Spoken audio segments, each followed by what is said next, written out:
Herzlich willkommen zu einem neuen Video der Elektroauto-Umsteiger. Wir haben uns ein neues Spielzeug gekauft für unseren Kia e-Niro, passend zum Sommerurlaub, und zwar diese Dachbox hier mit dem entsprechenden Dachträger. Und was unsere Beweggründe dafür waren, was unsere ersten Erfahrungen sind und wie das Ganze so funktioniert, darüber werde ich in diesem Video berichten. Wenn euch das interessiert, bleibt gerne dran.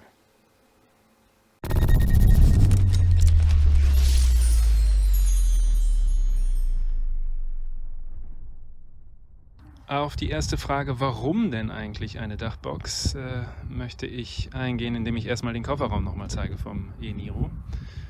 Entschuldigung, dass das Auto so dreckig ist, es bräuchte dringend eine Wäsche.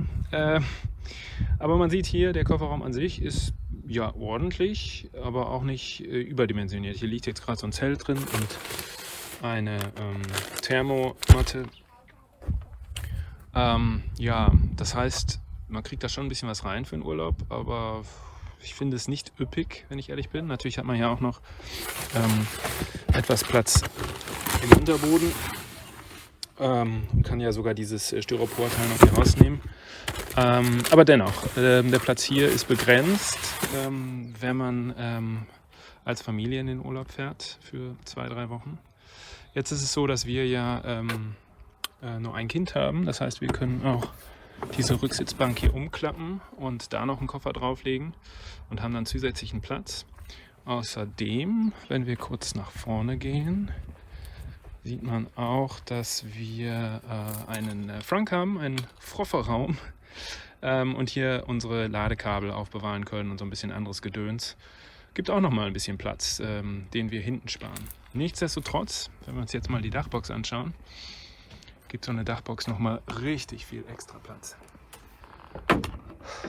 Hier sieht man es vielleicht. Da sind insgesamt 400 Liter, die zur Verfügung stehen. Ich zeige es auch nochmal von der anderen Seite. Natürlich ist es so, dass man die nicht beliebig ausschöpfen kann. Einfach weil man maximal 50 Kilogramm hier oben reinladen darf in diese Dachbox, die wir haben, die Thule Touring M.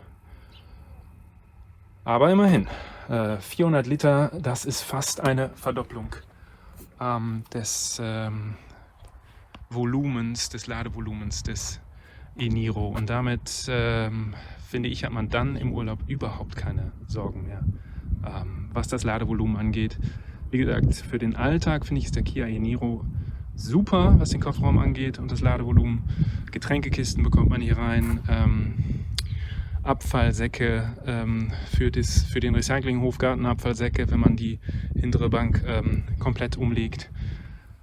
Aber im Urlaub mit Kindern zu mehreren Personen, finde ich, kann es schon mal etwas knapp werden. Und dann sind diese 400 zusätzlichen Liter, die die Dachbox bietet, Gold wert. Inspiriert, diese Dachbox zu kaufen, wurde ich übrigens letztendlich durch ein Video des kanadischen YouTubers Andrew Lawrence. Der hat den Kanal Evolution, hat ebenfalls einen Kia e-Niro und hat sich dafür eine Dachbox gekauft und die präsentiert in einem Video auch sehr ausführlich dargestellt, wie man die richtig installiert. Das werde ich jetzt in diesem Video nicht tun.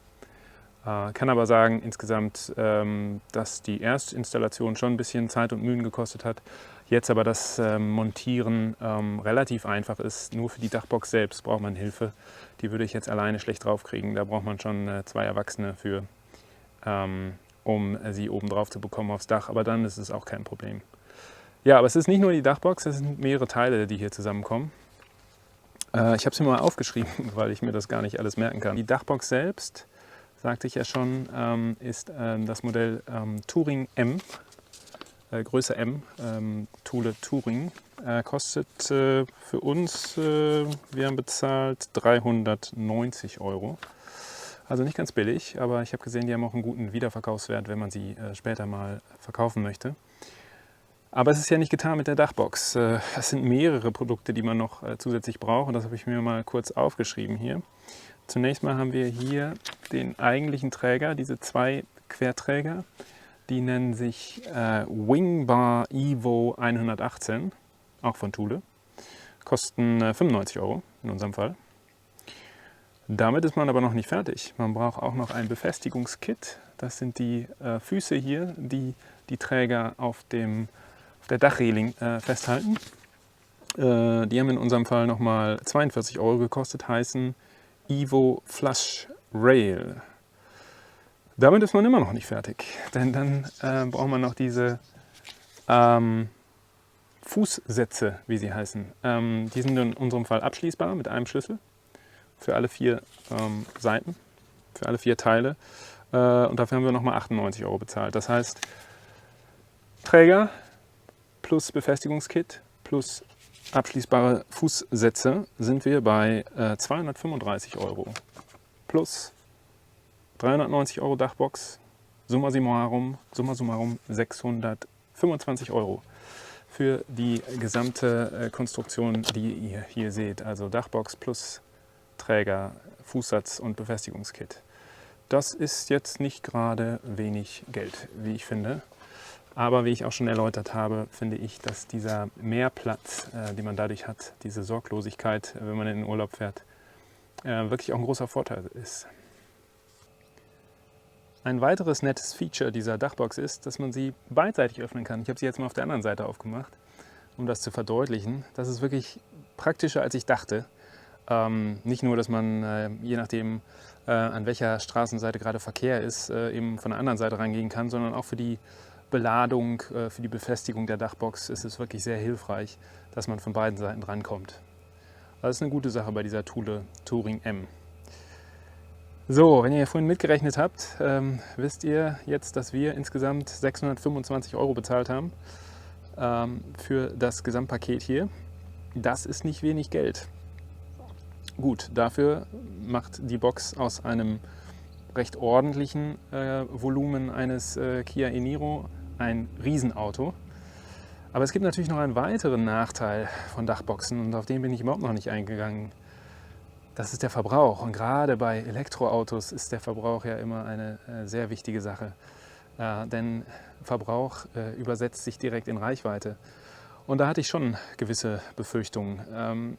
Wir sind bisher 600 Kilometer gefahren mit dieser Dachbox, hauptsächlich Autobahn, teilweise Landstraße, mit dem Tempomaten auf 120 km/h dort, wo es ging. Wir hatten allerdings auch einige Baustellen. Wir hatten Stau um Hamburg herum auf dem Hinweg hier nach Usedom, wo ich mich gerade befinde. Aber nichtsdestotrotz, der Gesamtverbrauch lag mit Dachbox unter diesen Bedingungen bei 18,1 Kilowattstunden auf 100 Kilometer. Das finde ich sensationell wenig. Da hatte ich viel, viel mehr erwartet. Und das bedeutet eben auch, dass wir mit der ersten Ladung von zu Hause aus über 300 Kilometer weit gekommen sind, bis wir das erste Mal nachladen mussten. Also wenn sich das bewahrheitet, dass der Verbrauch so gering ist, also so wenig Zusatzverbrauch entsteht durch diese Dachbox, dann finde ich, ist es auf jeden Fall eine sinnvolle Investition für unsere zukünftigen Urlaube, denn dann haben wir einfach überhaupt kein Problem mehr mit unserem Gepäck. Soweit unser erstes Fazit zur neuen Dachbox. Ich hoffe, es hat euch gefallen. Bis zum nächsten Mal. Danke fürs Zuschauen.